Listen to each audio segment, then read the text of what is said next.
Good morning, everyone. My name is MightyStream. I'm going to do your December the 18th, just for today, in a meditation. Let's go ahead and get into that meditation. The title of it, The Message of Our Meetings. The fact that we, each and every group, focus on carrying the message provides consistency. Addicts can count on us. That comes from the basic text, page 68. Tales of our antics and active addiction may be funny. Stories of our old bizarre reactions to life when using may be interesting, but they tend to carry the mess more than the message. Philosophical arguments on the nature of God are fascinating. Discussions of current controversies have their place. However, it's not at an NA meeting. Those times when we grow disgusted with meetings and find ourselves complaining that they don't know how to share or it was another whining session are probably an indication that we need to take a good, hard look at how we share.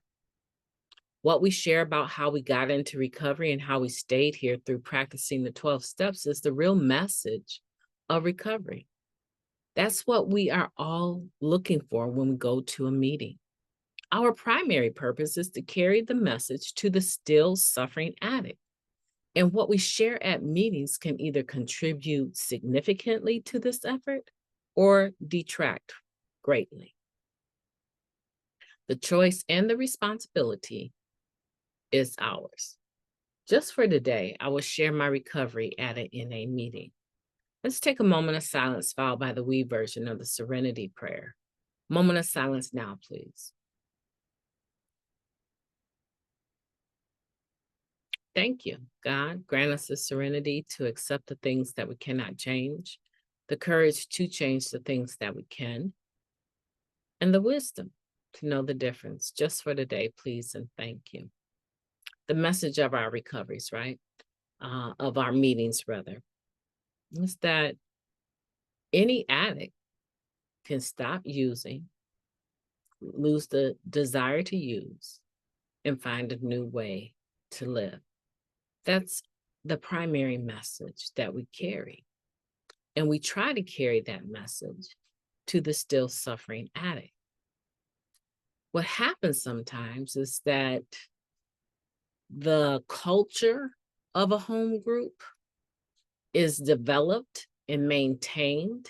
And as new individuals come into that home group, they either enjoy the culture of that home group or they don't. I've been to meetings where chiming in during the reading is part of the culture. For someone that doesn't attend that meeting and is coming into the meeting and wanting to hear the readings, because all of the readings are based off of the literature, they want to hear the readings and become centered in that initial stage of the meeting, right? People chiming in may not be attractive, may be irritating, to say the least, right? But to someone else, they may actually enjoy that open participation. That's the culture of that particular meeting. A lot of times it's easy to walk into a group that we're not a part of. We haven't helped establish the culture of it and complain about it. They don't know how to share. I give glory and honor to the God of my understanding, who I call Christ, Buddha, or whatever, right? You hear them share like that, you think to myself, okay, we just pulled religion into the meeting, but okay, right? Or we hear newcomers, or not even necessarily newcomers, just people in the meeting going on and on and on about the same situation. That life was this, it was so bad, they got to go to court, they can't see their kids, and you think to yourself, that's all a part of the wreckage of our past. Change your behavior, and some of that might change. But one thing, if you keep coming back and take a few suggestions, you will stay clean, and life should technically get better for you. And we might say, oh, this is just a meeting that they don't do anything but whine, right? That's a good indication that you become intolerant, right? Those are examples that you have become intolerant and should take a good hard look at how you share. How do you share? Right? How do you share? Think about it. And then add that up according to what you're judging. Would someone find it very easy to judge your shares? Think about it. We have a primary purpose, and it's to carry the message of recovery.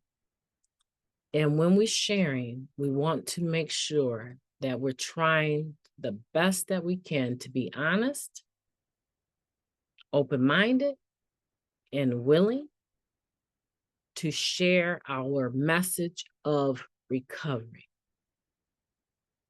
Either I add to that purpose or I detract from it. I have a choice before I even open my mouth, and only I can assume the responsibility for my choice to share my recovery at an NA meeting. So what do you choose today? And then just walk that out.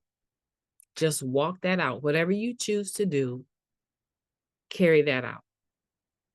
And I'm sure everything will be fine.